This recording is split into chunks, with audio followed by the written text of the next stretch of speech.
నేను doctor Shanakkayala Rajkumari, Ahalya nursing home, Guntur. Last time ఒక 3 problems గురించి మనం ప్రెగ్నెన్సీలో మాట్లాడుకున్నాం. ఇవాళ ప్రెగ్నెన్సీలో 9 మంత్స్ ఉంటుంది. దాన్ని 3 ట్రైమిస్టర్స్గా డివైడ్ చేస్తాం. First trimester, second trimester, third trimester. First trimester అంటే 1, 2, 3 మంత్స్ని, second trimester 4, 5, 6 and third trimester 7, 8, 9 మంత్స్ని. ఇలాగ డివైడ్ చేయటం వలన ఒక బెనిఫిట్ ఉంది. ఒక్కొక్క ట్రైమిస్టర్లో ఒక డిఫరెంట్ ప్రాబ్లమ్స్ వస్తాయి.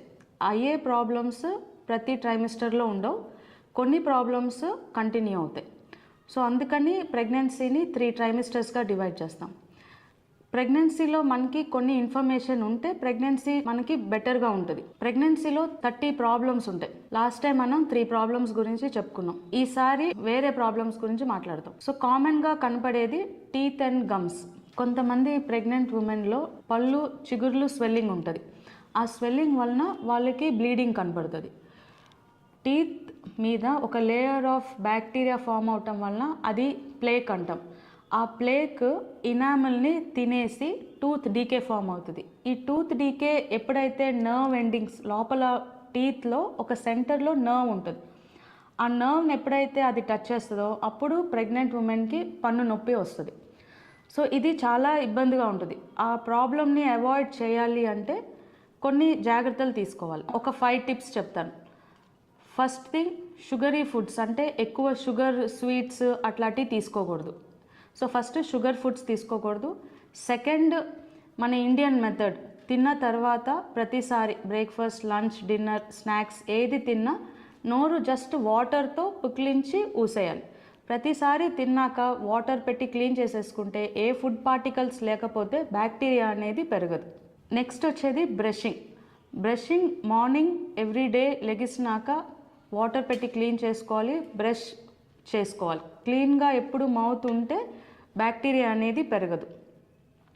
నెక్స్ట్, నిద్రపోయేటప్పుడు ఒకసారి మళ్ళా బ్రష్ చేసుకోవాలి. ఇంకోటి, కొంతమంది బ్రషెస్లో హార్డ్ టైప్ ఆఫ్ బ్రష్ వాడతారు. కానీ ఈ ప్రెగ్నెన్సీలో చిగుర్లు సెన్సిటివ్గా ఉండటం వలన సాఫ్ట్ బ్రష్కి మార్చుకోవాలి. హార్డ్ బ్రష్ వాడితే సెన్సిటివ్గా ఉంటుంది, బ్లీడింగ్ కూడా అవుతుంది. లాస్ట్ వచ్చేటప్పటికి బ్రషెస్ ఎప్పుడైతే ఓల్డ్ అయిపోయినా, బ్రిసిల్స్ డ్రూపింగ్ ఉన్నా సరే బ్రషెస్ మార్చుకోవాలి. సో ఎప్పుడైతే ఈ 5 థింగ్స్ జాగ్రత్తగా మనం ఫాలో అయితే ఈ గమ్ ప్రాబ్లమ్స్, టీత్ ప్రాబ్లమ్స్ రాకుండా ఉంటుంది. కానీ ఎప్పుడైతే టూత్ డీకే ఉంటుందో డెంటిస్ట్ దగ్గరికి వెళ్ళాలి. నెక్స్ట్ ప్రాబ్లం లెగ్ క్రాంప్స్ చాలా ప్రాబ్లం. ఎవరికైతే లెగ్ క్రాంప్స్ వస్తుందో ఆ ఎక్స్పీరియన్స్ వాళ్ళకే ఆ పెయిన్ తెలుస్తుంది. అది చాలా అన్కంఫర్టబుల్గా ఉంటుంది.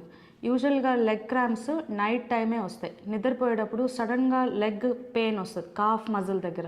ఆ పిక్కల దగ్గర ఎప్పుడైతే నొప్పి వస్తుందో చాలామందికి భయం వేస్తుంది, ఏమైంది, ఎందుకు వస్తుంది అని.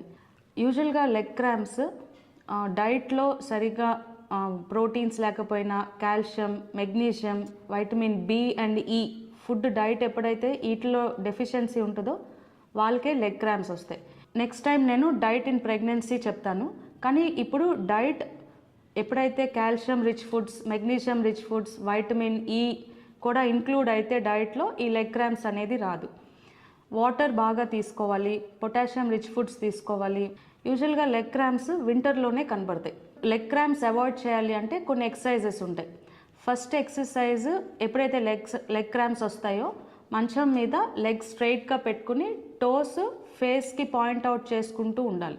అప్పుడు సర్క్యులేషన్ ఇంప్రూవ్ అయ్యి లెగ్ క్రాంప్స్ తగ్గుతాయి. నెక్స్ట్ వచ్చేటప్పటికి దీన్ని పూర్తిగా అవాయిడ్ చేయాలి అంటే ప్రతిరోజు ప్రెగ్నెంట్ ఉమెన్ నిద్రపోయే ముందు ఒక ఎక్సర్సైజ్ చేయాలి. ఒక రూమ్లో, తన బెడ్రూమ్ కానీ తన హాల్లో కానీ ఫస్ట్ టోస్ మీద నడవాలి, తర్వాత మళ్ళీ వెనకాలకు వచ్చి హీల్ మీద నడవాలి, తర్వాత outer surface of the feet మీద నడవాలి. ఇట్లా చేస్తే సర్క్యులేషన్ ఇంప్రూవ్ అయ్యి లెగ్ క్రాంప్స్ రాకుండా ఉంటుంది.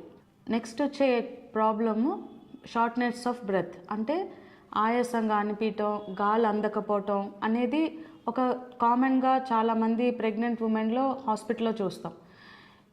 కొంతమంది ఈ ప్రాబ్లము ఏదో ప్రాబ్లం ఉన్నట్టుగా ఫీల్ అవుతారు. కానీ ఇది వాస్తవానికి ప్రెగ్నెంట్ ఉమెన్ ఎప్పుడైతే గర్భసంచి పెరుగుతూ ఉంటుందో ఆ ఒక ప్రెషర్ లంగ్స్ మీద పడి తనకి ఆయాసంగా అనిపించటం, గాలి సరిగా అందకపోవటం అని అనిపిస్తుంది. ఇది డెలివరీ అయినాక ఈ ఆయాసం కానీ ఈ గాలి అందకపోవటం అనేది తగ్గిపోతుంది. కానీ ఈ ప్రాబ్లం వచ్చిన వాళ్ళు రక్తం ఏదైనా తక్కువ ఉందా అనేది ఒకసారి డాక్టర్తో కన్సల్ట్ చేసుకోవాలి. ఆయాసం ఏదైనా ఇంతకు ముందు ఉందా, అది మళ్ళీ ఫస్ట్ టైం ఏదైనా వస్తుందా అనేది ఒకసారి రూల్ అవుట్ చేసుకోవాలి. నెక్స్ట్ వెరీ ఇంపార్టెంట్, కార్డియాలజిస్ట్ కానీ హార్ట్ ప్రాబ్లమ్స్ ఏదైనా ఉందా ఆర్ ఫస్ట్ టైం ప్రెగ్నెన్సీలో కనబడుతుందా అనేది చూసుకోవాలి. సో కార్డియాలజిస్ట్ ఒక గైనకాలజీ ఆబ్స్ట్రిషన్తో కన్సల్ట్ అయ్యి ఈ ప్రాబ్లమ్ డేంజరా కాదా అనేది రూల్ అవుట్ చేసుకోవాలి.